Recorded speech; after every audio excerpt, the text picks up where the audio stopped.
So the 2024 NBA season is well around the corner, and so I think it's time for me to make a video on the stars that have expectations to prove this coming season. These NBA stars, at least for the majority of them, have proven to be real legit stars in the regular season, but in the playoffs they have been the complete opposite. And some of them have underperformed for many reasons to the point that people either question their legacy or question if they're real superstars in general. Guys who can be the first option on a championship team. Now, there are certain guys that have played at a star or even superstar level in the regular season, but that moniker hasn't really set in stone because they haven't made it to the playoffs yet. SGA, for example. But anyways, these are the 5 NBA stars that have the most to prove this upcoming season. Amen, say man. This is the A-Man Show, back at it again for more banger content. Make sure y'all subscribe. I post NBA and NFL content. Turn on post notifications so that way y'all don't miss anything new from me. Anyways, stay tuned and let's get it on. So the first player I want to mention on this list is gilgeous-alexander.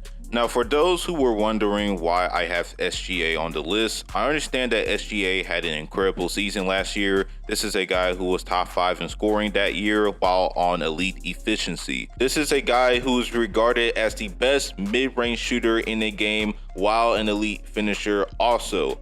Although SGA has proven he is a top 15 player in the game, the reason why he's not considered a superstar yet is because the guy hasn't made it to the playoffs. I don't think him getting to the playoffs is a huge concern because with Chet Holmgren coming back and the rest of the guys assuming that they're better than the year prior, OKC will be a playoff contender in the Western Conference. My concern is that can Alexander thrive in the playoffs with that mid-range jumper and his finishing ability, because we all know that the playoffs is a different season than the regular season and teams are really going to key into you and exploit your weaknesses. Throughout recent memory, stars who solely rely on their mid-range game don't really do so well in the playoffs. DeMar DeRozan, for example.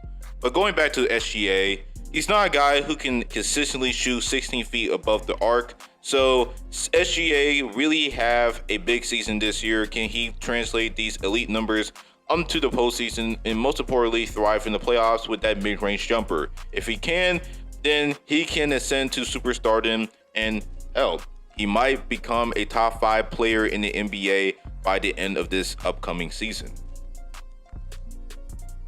Next guy on the list has to be Jaylen Brown. We all know the abysmal performance in Game 7 of the Eastern Finals last year. We all know his ball handling issues, and the Celtics still decided to give this man a near $300 million supermax.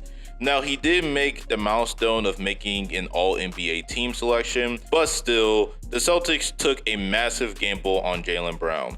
Now, this season, he has tremendous pressure to really prove if he's worth that contract, because those turnover issues is really a big concern, most specifically his ball handling skills.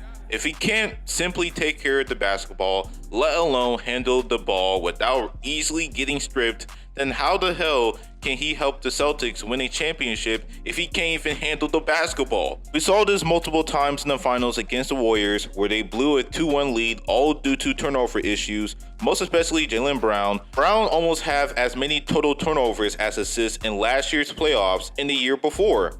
And the one that takes the cake for me, in Game 7 of the Eastern Finals, the guy is tied in 10th all-time with the most turnovers in a game in playoff history. And if the Celtics fail to win a championship because of him, then the Celtics will absolutely regret giving this man this contract, because the contract weigh very heavy on their cap space. And they better not keep their very key guys on the roster. Not only I'm talking about Brown, but you can also include Tatum in this, because after this season, he is due to a $315 million supermax. And if the Celtics don't win a championship in the next 3 years, do not be surprised if the Celtics go on a rebuild. So the next guy is, of course, Kevin Durant. Durant has been one of the more scrutinized players in this league, and for good reason. The guy hasn't been able to play at least 50 games in the last 2 seasons, and in the playoffs, the guy has been underwhelming to say the least. Durant is 35, and the time is ticking for this guy. Throughout last year's playoffs, the guy has shown signs of aging. He is not as quick towards getting to the rim, not as athletic like he used to, and that throws him off his game. And we've seen plenty of that in this semis. Now, he's still a superstar in the NBA, but the guy since leaving Golden State hasn't made a conference finals appearance. He still hasn't proven he can win without Steph Curry. Forget winning without a super team, win without Curry, because if he can't, then his legacy is going to be set in stone. His championships are going to matter little, if not nothing, to his legacy as the years go on, and I believe this is his last year to prove he can win without Curry, especially with Beal and Booker on the roster, which gives KD a better chance towards getting a ring. But that will not happen if KD does not stay healthy throughout this upcoming season. The next guy up on my list has to be Zion Williamson. Not only Zion is one of the guys who has the most to prove this season, but this is a make or break year for this motherfucker. Williamson has been the most confusing young player in this league, and with immense talent and having the potential to be one of the 3 best players in the NBA, it is so surprising to me how this guy is throwing his career away. First and foremost, the guy only played a total of 29 games in that 2-year stretch, along with barely communicating with the team, and to top it all, Williamson has caught up with some baby mama issues. Not to mention, Williamson signed a 5-year, $200 million deal. Going into the season, this is a make or break year with Williamson. Can he stay healthy and not get into off the court trouble? And can he be that star player that he displayed in his second season in the NBA? Mind you that he was a starter at the All-Star game that year. Zion has so much talent and poise, he can't afford to throw that away all because of all off the court issues and him not taking care of his body. The Pelicans are not going to put up with his bullshit no longer if he have a similar season as last year. And if that happens, we will have a discussion whether Zion Williamson is one of the most disappointing, wasted potentials in recent memory. So like I said, it's a make or break year for Zion Williamson. The last guy I'm going to discuss, and actually the guy that has the most to prove this season, is Joel Embiid. Embiid quickly became one of the more hated players in the league after an abysmal postseason run last year. Embiid has one of the most drastic downfalls as a player in a postseason I have ever seen. The guy was leading the NBA in points per game with 33 a game to a whopping 24 points per game at way worse efficiency. That is the biggest point drop off by an MVP in history. And not only that, the guy had more turnovers than assists during that run. So this further proves my point that Embiid is a certified playoff choker. The biggest one, if that. With that stain on his legacy, there is tremendous pressure for him to prove if he can be a first option on a championship contender. And guys, guess what?